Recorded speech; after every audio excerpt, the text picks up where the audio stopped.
세상에서 가장 쉬운 경제 해설, 보이는 경제 탑3의 유여울입니다.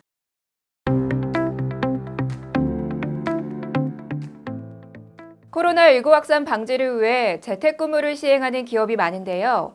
재택근무가 장기화되면서 집밥을 즐기고 샌드위치나 도시락으로 한 끼를 해결하는 직장인들이 늘고 있다고 합니다. 직장에서도 타인과 접촉을 최소화하기 위해 혼자 식사를 하는 혼밥 문화가 자리 잡으면서 도시락 쪽이나 샌드위치 쪽이 증가하고 있습니다.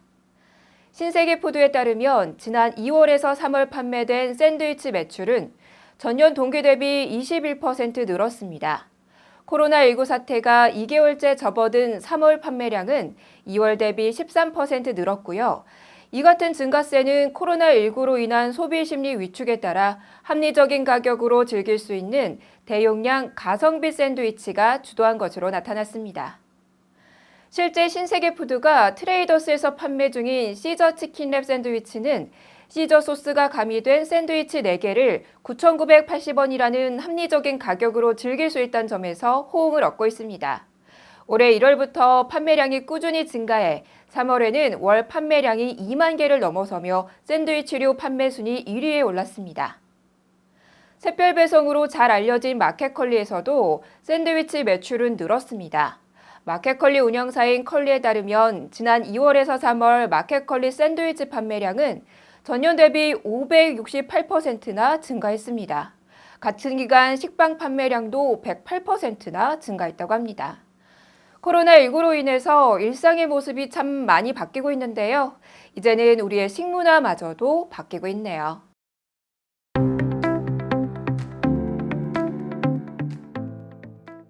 코로나19 사태로 대내외적 경기 불확실성이 더해가는 가운데 이달 서울 강남 아파트 가격 하락폭은 더 커졌고 강북 지역도 아파트가 변동률이 마이너스로 돌아섰습니다.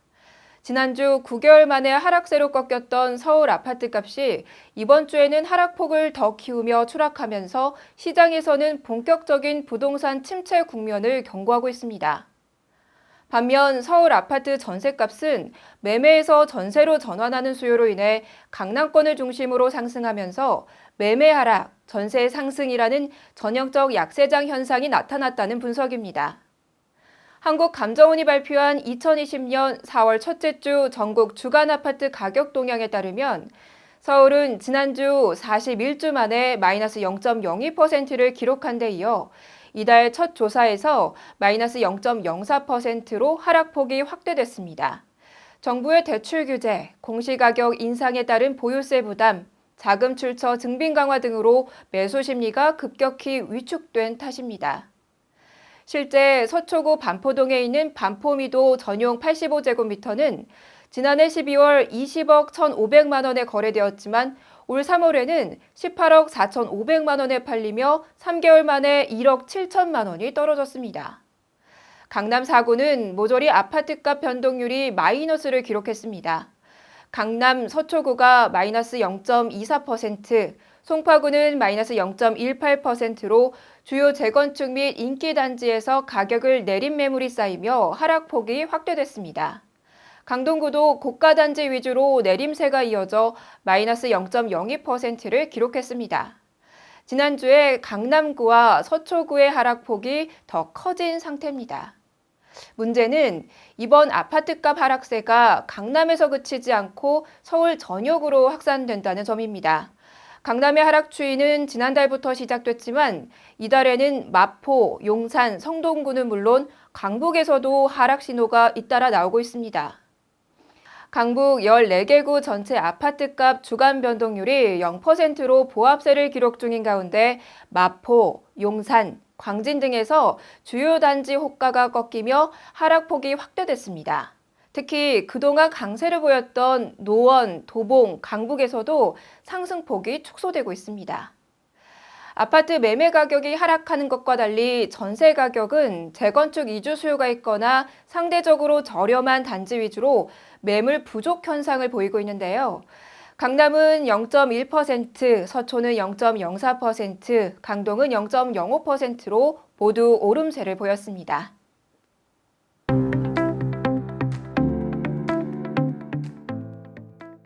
보수적인 한국은행도 올해 우리나라 경제 성장률이 0%대를 기록할 것으로 내다봤습니다. 연간 성장률 0%대는 금융위기 당시인 지난 2009년 이후에는 없었는데요. 코로나19로 인한 성장 절벽을 한국은행이 인정한 것으로 해석됩니다. 한국은행은 경기 급냉을 막기 위해 적극적인 유동성 공급에 나선다는 방침을 보이고 있는데요. 한국은행이 매입하는 채권에 산업금융채권, 중소기업 금융채권, 수출입 금융채권 등 국책은행 채권을 포함시키기로 했습니다. 시중은행에 유동성을 추가 공급하겠다는 의미로 해석되고 있습니다. 나아가 금융시장 상황이 급변할 경우 특수목적법인을 설립해 회사채, 기업 어음 시장을 안정화시키는 방안도 검토 중입니다. 우량회사채를 담보로 증권사에 대출해주는 방안도 마련 중에 있다고 합니다. 이주열 한국은행 총재는 코로나 사태가 어떻게 전개되느냐에 따라 국내 경기 흐름 양상이 달라질 거라고 예측하고 있는데요.